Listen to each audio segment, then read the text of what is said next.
안녕하세요, 주연입니다. 제가 결국 아이패드를 구매하게 되었습니다. 아이패드 프로 5세대 제품이에요.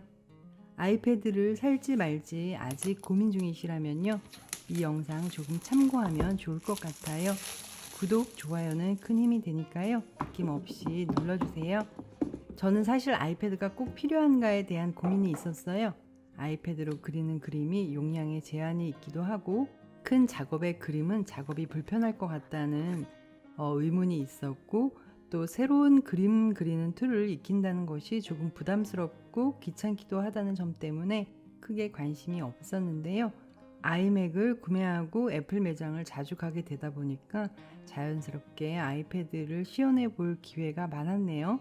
아이패드는 총 4가지 종류가 있습니다. 모델들은 각각의 용량에 따라 가격이 다르니까 용도에 따라 선택하면 되는데, 저는 무엇보다도 화면 크기가 12.9인치가 마음에 들어서 고민할 거 없이 프로를 선택했어요.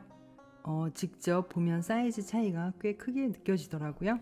용량은 256기가와 512기가 두 가지를 놓고 엄청 고민을 했는데요.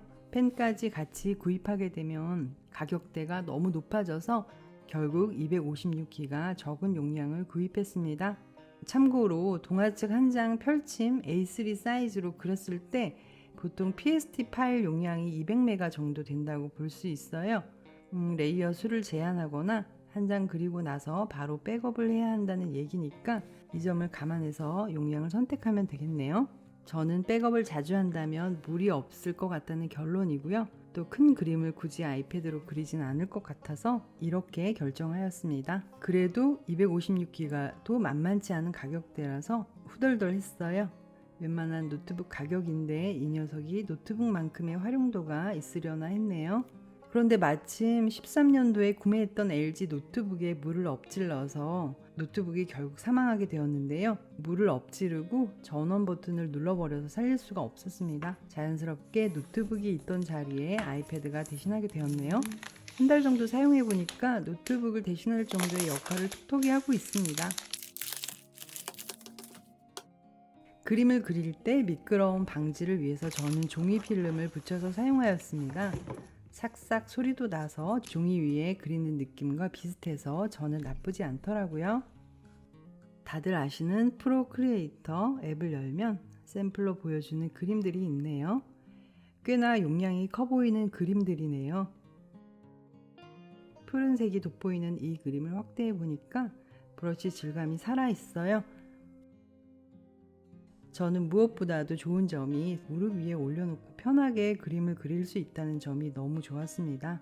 책상 위에 올려놓고 그리면 시선의 각도 때문에 아무래도 왜곡이 생겨서 길쭉하게 그려진다는 점이 있는데, 무릎 위에 놓고 그리니까 그런 점이 없어서 좋았습니다. 휴대성이 좋으니까 밖에 나가서 그림을 그리기에도 너무 좋겠네요. 6B 연필로 일단 드로잉부터 시작해본 그림들입니다. 진짜 연필 느낌이 잘 나더라고요. 종이와 그릴 때와 특별한 이질감 없이 그림을 그릴 수 있었습니다. 사실 똑같다고 할 수는 없겠지만요, 디지털 기기는 심리적으로 언더 기능이 있고 없고의 차이가 있습니다.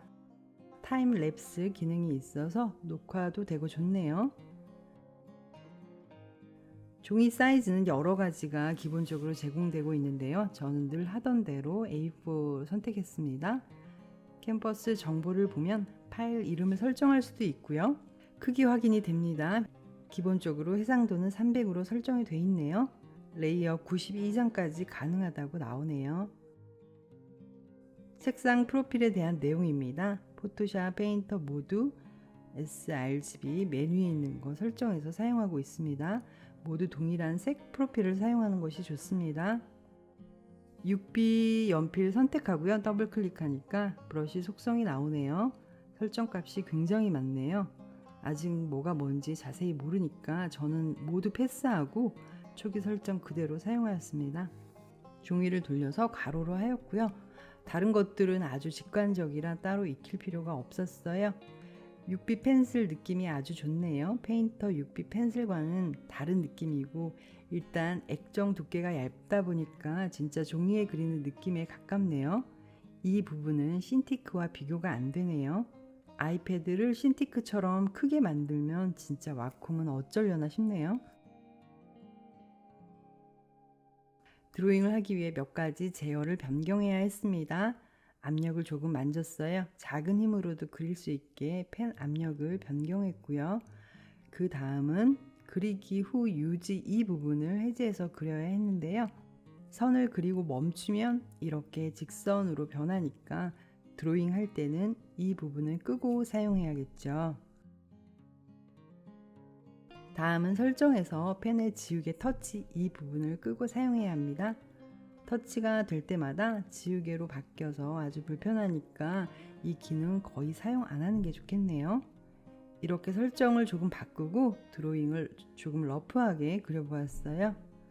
오늘도 소파에 앉아서 편한 자세로 그려보았는데요. 자세가 편하긴 한데 팔꿈치 가동 범위가 약간 불편하긴 하네요. 되도록이면 선을 길게 사용해서 그리는 게 포인트입니다. 각도가 있는 얼굴은 조금 난이도가 있어서 잘 안 그리게 되는데요. 난이도를 올릴 때가 되어서 오늘은 도전해 보았습니다. 그래도 눈을 감고 있어서 눈 부분은 조금 수월했네요. 선으로 그리는 드로잉은 선을 자유롭게 사용해야 느낌이 좋아집니다. 사람의 얼굴은 많은 곡선으로 이루어져 있어요. 각도가 변하는 변곡점들을 잘 관찰하고요.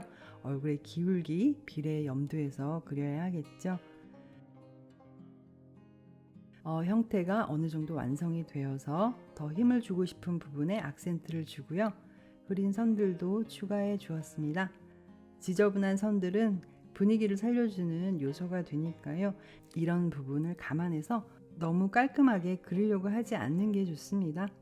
드로잉은 스타일이 정답이 없긴 합니다만 그릴 때 편하게 그린 느낌이 나면 저는 좋아 보이더라고요. 사실 선으로 그리는 드로잉이 쉬운 건 아닌 것 같아요. 그래서 무엇보다도 컨투어 드로잉 연습을 충분히 해서 선을 길게 쓰는 게 습관이 되면 때에 따라서 선을 조금씩 끊어서 형태가 너무 나가지 않게 그리는 방식으로 발전할 수 있습니다. 드로잉을 잘 하고 싶다면 틈틈이 컨투어 드로잉 연습을 많이 하면 그림이 단기간에 좋아진다는 사실 오늘도 강조해 드립니다. 그럼 오늘 영상 여기까지입니다. 구독, 좋아요, 알림 잊지 마시고요. 다음은 아이패드와 아이맥을 연결하는 영상 만들어 보겠습니다.